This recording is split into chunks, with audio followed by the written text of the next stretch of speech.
We write these show notes every week, and I feel like we could just lead off with Michigan swept again because they do it every weekend. I would say the big thing for me is Hockey East. That jumps off the page. It's not even close to the other ones. 3.64 average ranking, 9 of 11 improved. That's 82% of the league. Every other league is at 50% or below. This is USCHO Weekend Review. And here is your host, Ed Trefsker. Welcome to USCHO Weekend Review for Monday, February 2nd, 2026. I'm Ed Trefsker alongside Jim Connolly and Derek Schooley. Our broadcast is made possible by the NCAA Division I Men's Frozen Four, April 9th and 11th in Las Vegas. Tickets are at ncaa.com/mfrozen4. Well, a great weekend of college hockey, some big names in play, and Michigan is one of them that kept rolling. They got 5 out of 6 points at Ohio State, 6-4 on Friday, 3-2 in overtime. That's why only 5 out of 6. But Michigan is able to play just about any kind of game, and doesn't that make them maybe a team that seems almost unbeatable in the NCAAs if they can play against anybody? Yeah, I mean, the NCAAs is a one game and done. And that's the only thing that seems to make this challenging for Michigan right now. This morning in doing some prep, I was looking through, losses and what teams had good losses and bad losses. And it seems every team in the top 10 has a bad loss, except Michigan. Michigan A did not lose a game outside of their conference. And their 4 conference losses are all to teams that would be inside of the bubble right now in the NCAA tournament. That's pretty fantastic. I mean, their season has been near perfect when you think about it. And you're going to lose games, you know that as a coach, Derek. But when all of your losses are quality losses, that takes a team to another level. And this weekend, again, going on the road, getting 5 of 6. Doing their job. We write these show notes every week, and I feel like we could just lead off with Michigan swept again because they do it every weekend. Interesting statement he had there, because I was going to ask that question. Is 5 of 6 points and an overtime win, is that considered a sweep? I have this argument all the time. Is 5 of 6 a sweep? And literally my radio guy and our TV guy go back and forth about it. But whatever it is, it's pretty impressive what they're doing. They lose their goalie. They haven't missed a beat. They're 6 in a row now because they are getting the overtime wins. It's not a tie. Just continuing to roll. And no matter what you say, you've talked about what kind of game. You're talking giving up 2. You're giving up 1. But then when they give up 4, they score 6 and 7. So they got a little bit of everything. And for those of us who questioned if they were going to bring a goalie in or whatever, I think this show bodes well for the future of their program. They know that they've got 2 quality goalies and one that's stepping up and winning hockey games. And their offense doesn't seem to miss a beat either. PJ Hughes has just been in another world right now. You've got high-end offense. You got good goaltending, good defense. I mean, you've got right now, they've got 4 guys over a point a game. At a point a game or over a point a game, which is massive. So they're finding ways, and they're a dangerous hockey team in whatever type of game you want to play. Is it a sweep? 5 of 6? Really good because they keep doing it. Yeah, I got to say, I think my only concern is if they get to a single elimination tournament and those 4s start showing up on the defensive side and goals allowed, because we know teams can suddenly shut down opponents in the postseason. Is that one where maybe they give up 3 and they lose 3-2? That's about the only thing that I could see standing in the way for this Michigan team right now. They're just, everything that they're doing is working, and that's a credit to Brandon Naurato. That's a credit to the leadership on the team. They've figured out a way to do this right. But these overtime games that they're playing in, they played Harvard, they played Notre Dame, they played Ohio State, they played Minnesota. They're winning those. So they're finding ways to win in crunch time too. But I appreciate your point. Bad bounce, something that happens in a tight heat, get to overtime. You never want to put that up to doubt. I went through it with our best team ever. We went to overtime and got a bad goal after having 60 shots on goal against Mercyhurst. Still remember that the Wild Dong at Mercyhurst just stole it, and don't want to put yourself in those scenarios. So I'm with you, Jimmy. I think that's the one thing. If you give up 4 or you go to a tight game, don't put it in the hands of other people on a bounce or bait or whatever. So, but right now they're commanding number 1 in my book. I'm willing to call it a sweep, even though it doesn't count. It doesn't count the same as a regulation win. But if you get a tie and you get the shootout point, it's not a sweep. That's where I draw the line. Looks the same in the standings, though, not in the NPI. But there was another overtime win as Michigan State took 5 of 6 against Penn State, 6-3 on Friday at Pagula Arena. And then the outdoor game Saturday, 5-4 in overtime at Beaver Stadium. And I didn't get to watch the whole game, but I got to see parts of it. Just spectacular. Ice cold outside, more than ice cold, freezing cold. Temperatures in the single digits to teens that day, but sunshine and beautiful overhead drone shots and everything. And outdoor games can be difficult. You know, maybe the ice was a little brittle. I heard some stuff about that, but you never know. You could have soft ice. You could have a little bit of snowfall, but that looked like pretty good conditions and looked like a pretty fun game. I think maybe both teams in that game played to their identity. That's the question I want to ask. Is it an identity thing for both teams? Did they show what they're made of? I watched that game and I really thought that it started out, there was a lot of empty seats, and boy, did that fill in. And to have 74,000 people, Robert Morris played in the women's game the day before, and the ice was not good. They had to work extremely hard to get that ice playable because it was too cold. And they talked about it in the NHL Stadium Series. They actually, in the NHL, they have heaters on the ice, keep it in a good state. They didn't have that at Penn State. They worked extremely hard to put that on, and hats off to them because it was, like you said, a spectacle. And what good hockey, back and forth, up and down, goals, overtime, star players stepping up in key roles. And like you said, their identities. Michigan State, 11 goals on the weekend. And to get another win and an overtime win, that's pretty impressive.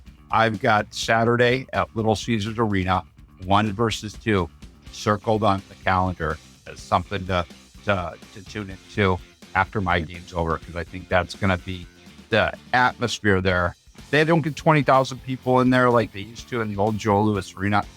I don't know when they're going to do it. 1 versus 2, this could be big time this weekend. Yeah, I think that's an awesome part of this, Derek, the 1 versus 2. But going back to the outdoor game, I was very negative on outdoor games, and I think a lot of it had to do with Hockey East going what I thought was always over the top. You know, when you play one outdoor game every 2-3 years, that's fine. But Hockey East was playing like 4 or 8 a year. Like it almost was like, the league just moved outside for a weekend. It never made sense to me.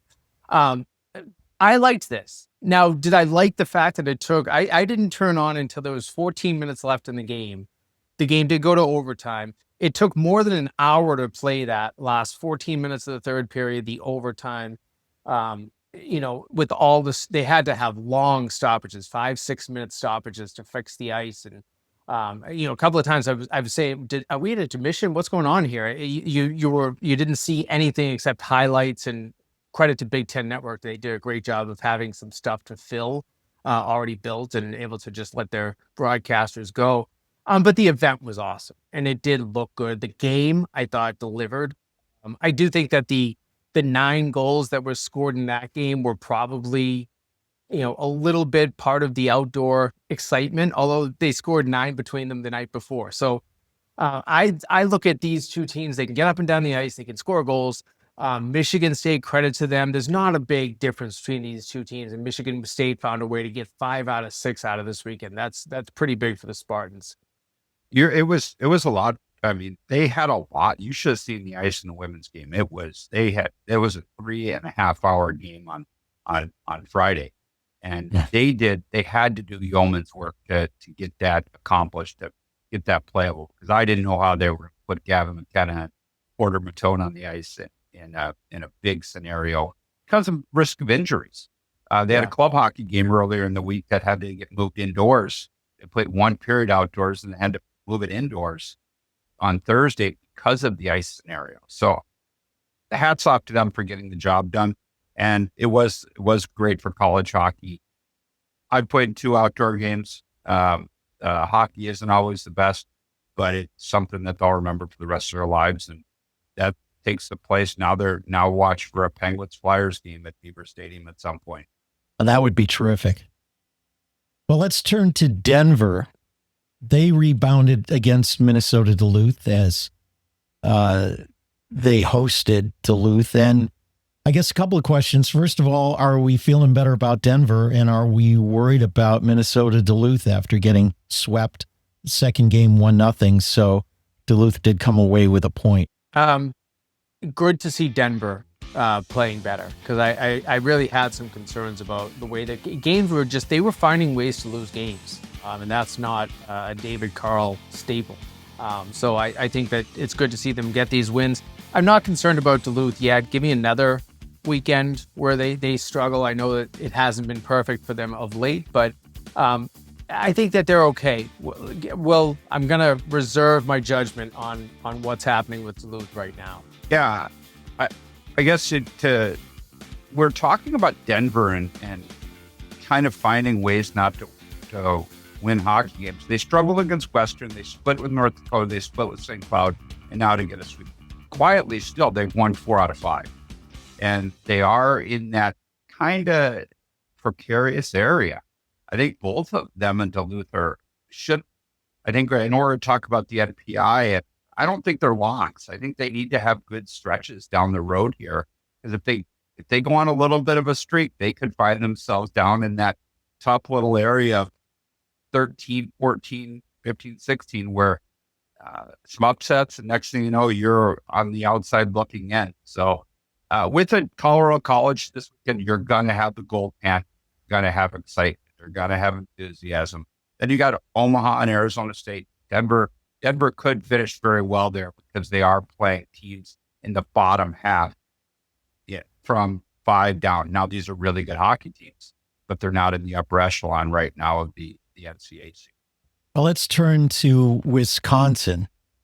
It looked like it might be a weekend for them to turn things around as the Badgers headed into Minnesota, but it ended up being their 5th and 6th losses in a row, and that's taken them from near the top in the NPI down very near the bubble, near the edge of the bubble.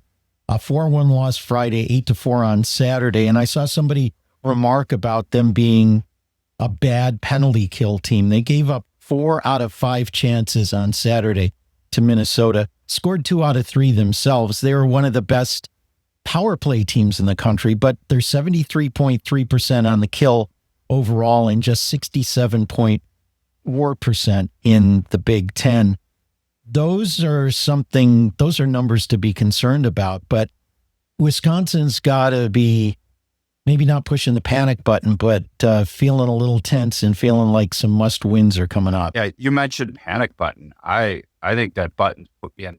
If you're not pushing it, you're close to pushing it. You got your finger over top of it because 6 straight losses. Granted, good teams again, but this was a weekend to get right against the Minnesota team that struggled a little bit, that got their 9th and 10th wins, that are 10, 16, and 1. This was the opportunity to get right, and they didn't. They're going to have to do it this weekend at home against Notre Dame. And they need to get right. They've got Notre Dame, Ohio State, 5 wins, 8 wins. They need to get right quick hurry because then they got Michigan and Penn State. Panic button, maybe not pushed, but it's really close to hovering over top of it. Yeah, and I'll just touch on some of those penalty kill numbers that you rattled off there, Ed. They're disturbing. No coach wants a penalty kill in league play to be, hovering around getting scored on 1/3 of the time. And that's what you just read off.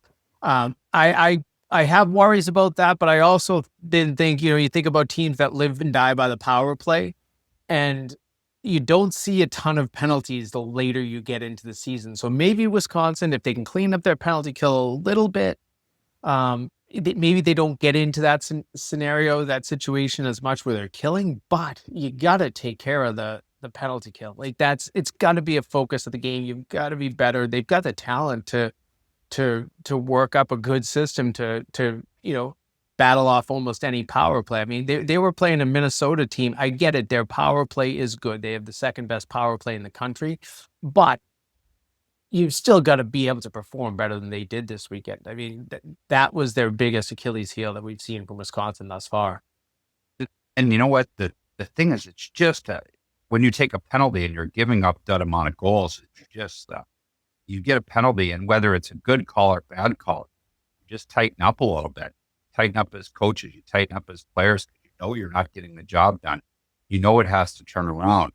So I think one of the things that they got to get back to is when you're having trouble killing penalties, you got to get back to little things. Shared clears, getting pucks 200 feet, blocking shots, and being good around your net and not giving anything easy. I don't know the kind of goals they're giving up, but when things are going awry, you got to get back to the basics. Blocking shots, getting 200-foot clears, and being good around your net and not giving up anything is something that really you got to focus on. So I think that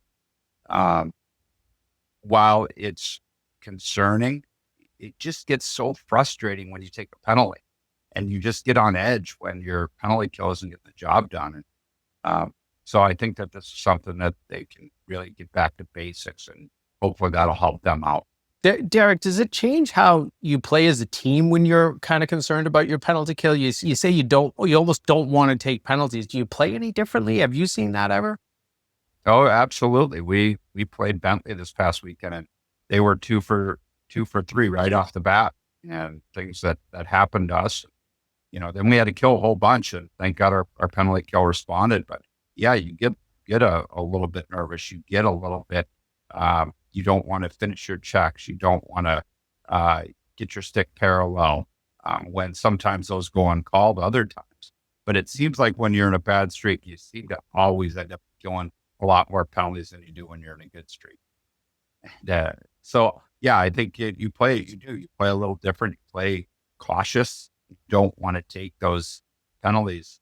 You always would say you're going to kill off the good penalties, which are good hits and physical, stopping a goal. You're always going to kill physical and stopping a goal penalties, but you're really tentative to play physical because you don't want to take that penalty. Well, let's take a couple of quick hits before we go to break. Dartmouth got back on its winning ways, a weekend travel partners sweep in ECAC, 4-2 against a good Union team and 3-1 against a struggling RPI team. Is that making things feel a little bit more comfortable for Dartmouth? Maybe. They're in okay NPI position, sitting at 10th right now. It's just certain losses. That loss to Colgate is still standing out. The New Hampshire overtime loss is getting to look worse each week as New Hampshire hasn't had some success of late. So that's the only concerns I have for Dartmouth is whether they'll stay inside that NPI bubble.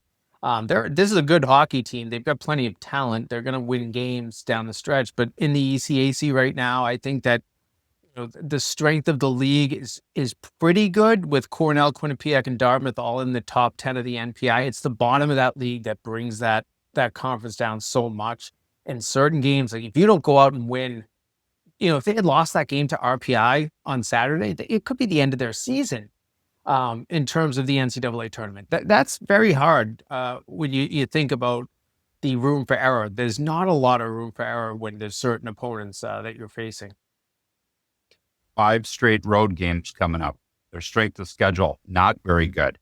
And of those 5 straight road games, you got Harvard, which has got above 500, Yale with 7 wins, Brown with 4 wins, RPI with 2, and then Union with 15. So in the middle of the 5 games, you've got teams that you've got to beat. And like you said, the pressure with playing Yale, Brown, RPI, and granted, they're on the road, so they don't hurt you as much as being at home. But those are going to be challenges. You got to do well in these ones because then you end with Quinnipiac and Princeton. So your strength of schedule needs to be a little bit part of the equation. And right now their strength of schedule isn't great, and it doesn't get better, but they've got to take care of it. I don't know. And you guys are more dialed into the NPI. How bad will? Well, I guess the difference would be home road, but I just think any loss against the lowest teams in the ECAC, St. Lawrence, Brown, Yale right now, they're all 54 or below in the NPI. Those types of losses are ones that can really hurt your season, especially when you combine it with that Colgate loss they already have. So yeah, there's concern. You mentioned road games, not as bad because it's 0.8 of a loss instead of 1.2 times multiplier for a loss being a road versus home. But there's not a lot of room for error. That's the easiest way to say it. One last hit. The Beanpot starts tonight. BC has Harvard and BU has Northeastern, but those two played in the 299th edition of the Battle of Commonwealth Avenue. BC winning 4-1 at BU. BU drops to 12-13-1 overall. BC is kind of maintaining in the NPI in that third or fourth regional seed band, but BU, time is running out pretty quickly for the Terriers. It really is. And there's this concern, I hadn't seen them since, I'm going to say mid-November in person. I'd watched a lot of their games on tape, and something that stood out when I started doing my research for this weekend was their power play has been atrocious. They entered the weekend 3 for 51 on the power play. They ended up scoring a goal when one deflected off a BC defender and went in. I believe they were 1 for 4 on the power play. So that's 4 for their last 55 on the power play dating back to November. There's so much talent on this team. To have that type of numbers is just crazy. And I could watch it out there, the two Coles, Cole Hudson, Cole Eiserman, putting a lot of pressure on themselves.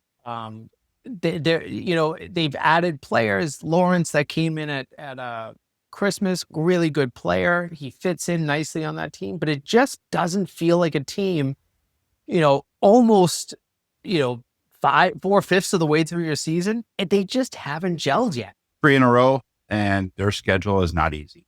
They've got 8 games left. They've got Maine. They've got Boston College. They've got the Beanpot. I think that, like you said, time is running out. They've got to get things done in a quick hurry because they are so low in the. When you said that time's running out, I didn't realize how far they've dropped in a quick hurry. They're dropping every week. Like they're 24 right now. What is that going to take to get them up to in the 14s? It's going to take probably a good 6-2 stretch of those 8 games. And you're going to have to beat. It might be 8. It might be 8-0, Derek. To be honest with you. So, I mean, I was being kind at 6-2, but that's they're getting to the danger point of having to win their league to make the NCAA tournament. Well, with that, we're going to take a break. First, before we preview what's coming up, a reminder that you can find us on YouTube at youtube.com/USCHO. Like and subscribe. Both help us out with those algorithms. Coming up, we're going to look at NPI movers, teams that since the break have made some movements in the NPI and how the leagues have done overall. This is USCHO Weekend Review. I'm Cole Caulfield, and I played college hockey. I'm Adam Fox, and I played college hockey. I'm Jake Gensel, and I played college hockey. I'm Kel McCarr, and I played college hockey.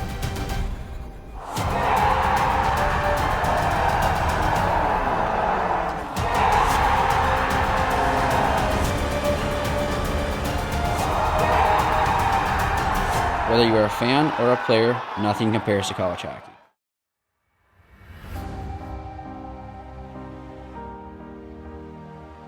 We're back with USCHO Weekend Review, and I know we're going to talk some numbers here, and if you're watching on video, you're going to see some numbers on the screen, but we'll try to make it kind of easy listening numbers. What has changed? How have things moved? And by league, it's pretty interesting. One league stands out above all the others in movement. Hockey East averaging position is up 3.64 positions in the ranking. 9 out of 11 teams have gone up That's an 82% improvement. Atlantic Hockey and NCHC, 0.4 and 0.33. Half the teams in Atlantic have gone up, only 2 out of 9 in NCHC, and then drops in ECAC, CCHA, and Big Ten, low ones to 2.14 in the negative direction for the Big Ten. I guess maybe it was hard to keep some lofty positions for those 3 teams, ECAC, as they kind of leveled out against each other and played their last non-conference games, kind of adjusted that.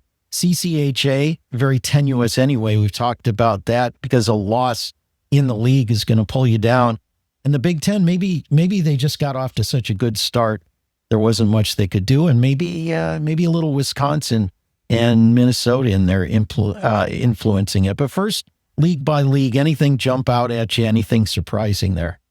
Yeah, I think you hit the nail on the head when you were talking about the Big Ten there, Ed. Their first half of the year was so good, and they were so packed at the top of the NPI, there was no room to go up. It was really only an opportunity to go down. And you can say the opposite for Hockey East. They were so down in the first half that the only place for them to go was up, given, the talent that we know is in that league.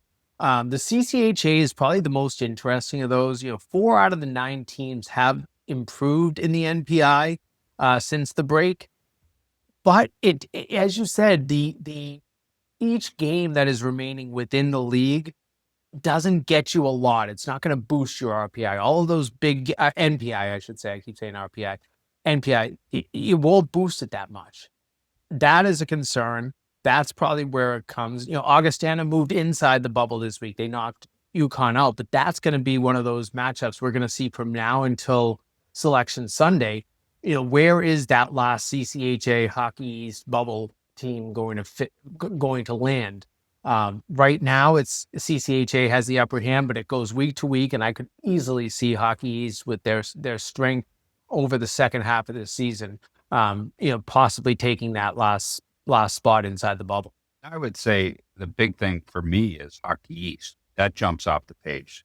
It's not even close to the other ones. 3.64 average ranking, finished 9 of 11 improved. That's 82% of the league. Every other league is at 50% or below. So that jumps off the page. What also jumps off the page is the biggest NPI removers since December 28th. 5 of the 11 teams are in the top of 5 of 11 teams have moved tremendously. You look at teams that UMass climbing from 40th to 19th, 21 places. Maine quietly went up 14 places. Merrimack, 15 places. Providence is now 6th. We were worried about Hockey East having 1 team. They've got 3 inside the bubble now. And so you look at things like that. That really jumps off the page with 5 teams of the 11 really having massive movements. Derek, you mentioned some of those teams that have moved a lot, and there's some that have moved a big distance but are still not in range of the bubble. But when we look at some teams that have done a great job, Cornell, for example, in the ECAC, from 15 to 7, they're getting very close to almost locking themselves in. And Providence, moving from 13 to 6. And how about Providence? We didn't talk about them. 5.5 seconds left. They get the extra attacker goal to tie Maine and then win it overtime at Maine. And Alphon has been kind of a fortress the last few years, not so much this season. But those 2 teams, Providence and Cornell, Boston College was at 18. Now they're at 12. That's a good spot. And St. Thomas, since December 29th, moving from 19th to 13th. So you've got those teams moving in. Some others maybe within reach. You mentioned UMass up 21. They're at number 19 as we record this. They still have within reach. Everything's got to go right for them. But what a turnaround for a UMass team, the Minutemen, looking a little bit down the first part of the year. So that's a great January for them. It really was. I think it's 7 in a row after yesterday. if I'm just counting, 7 in a row and 9 out of 10. That's phenomenal. And all of that since December 7th. So they've really turned their season around. And they're doing it winning close games, and they've really shut down their opponents. Lowell scored 4 on them yesterday. That's the most goals they've given up since a 5-4 loss to Army back in late November, Thanksgiving weekend. So they played really good hockey, and now they are 19-15 is not out of the question for Massachusetts, but it's not easy at this point in the year. So it's still a bigger jump, but to get from 40 to 19, that plus 21 boost that they've had certainly has put them in a position that they're now talking about the NCAA tournament. You're talking about at Christmas, they probably weren't even thinking about it, or they knew that they were going to have to go on one hell of a run. They've gone on one heck of a run here. Now, I'm going to highlight, and everybody may think that it's out of left field. They've got a chance to move up a lot here coming up. And they tied Notre Dame twice this weekend as Bowling Green. Bowling Green's got a whole bunch of opportunities to make up a lot of games. They've got St. Thomas, Augustana, Minnesota State, and Michigan Tech. That's their 8 games left. That's a hard schedule. But you do really well in there. They've got the ability to climb to give themselves a good little push, because you got St. Thomas and Augustana. These are all teams that are kind of in that mid area that have a chance. And I don't know if you could ask for a harder schedule, but at least you can control your own fate, destiny, whatever, if you put together a little win streak there. So Bowling Green could be one to. How much of an opportunity was it missed with those 2 games against Notre Dame this weekend? If you take both of those in regulation, I know it's Notre Dame, it's a 5-win team, but they're still in the Big Ten, so they have a higher overall NPI than a lot of the teams that Bowling Green faced this season. They were so close, just couldn't get over that hurdle. If they can go on a run, though, you just said it, Derek, they have the right schedule. Everybody they face is a nationally ranked team from here to the end of the season. If they can go 7-1, I can't see a reason that they wouldn't be able to move way up into the end, at least up inside of 15. Is it easier said than done? I think it is. Well, we'll see how things go going forward. I have a gut feel we're going to still see more volatility in the NPI all the way to the end of February when conference play wraps up than we ever used to see with the RPI and pairwise, especially because of those 51 and above with the bonus points. Teams are going to move around there, and more teams may start having games that hurt them taken off. So we'll have to just watch it, and we'll chalk it up and see how it goes. We're learning as we go along with the NPI. We'll talk a little bit more NPI on Wednesday, not specific numbers, but where people sit in the bubble. So look forward to that on Wednesday in our Upon Further Review episode. This has been sponsored by the NCAA Division I Men's Frozen Four, April 9th and 11th in Las Vegas. ncaa.com/mfrozen4 for tickets. For Jim Connolly, for Derek Schooley, I'm Ed Trefsker, and this has been USCHO Weekend Review.